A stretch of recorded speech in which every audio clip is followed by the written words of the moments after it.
Landmark is an inverted figurative monument. It's life-size. It is ostensibly a monument to Joseph Latrobe, who was the first governor of Victoria.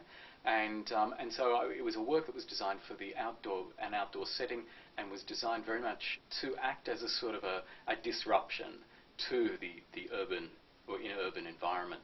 I suppose one of the most important drivers behind the work was really trying to find ways of reactivating the figurative monument, which I think cities are filled with and yet mostly almost invisible.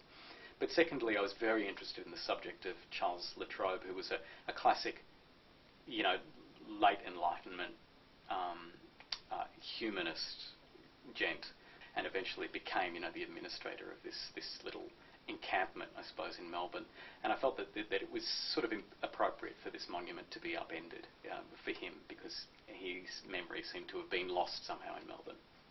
The outcomes from Landmark were, first of all, that it was included in the prestigious Helen Lempriere Sculpture Prize.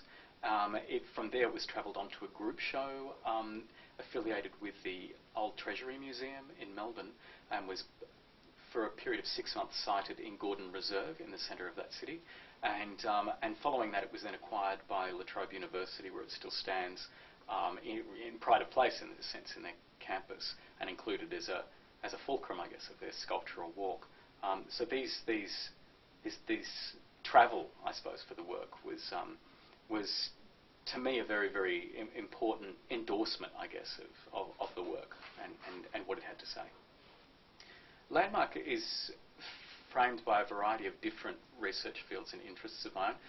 Firstly, my interest in the language of commemoration and of the public statue. It's an area that I'm very interested in, and I find that I suppose I'm interested in the fact that the way in which we commemorate things seems to, on the one hand, take often very conservative forms, and I guess I'm interested in seeing how they can be disrupted. For me, something simple like inversion was a very straightforward and interesting way of disrupting that. But I guess what lies at the heart of the work is really trying to find a way of it making a civic statue address not just its historical context, but also somehow speak to us about our contemporary context and the way in which we view it. And so in that sense, I suppose the work is ultimately an exercise in post-structuralism of some description.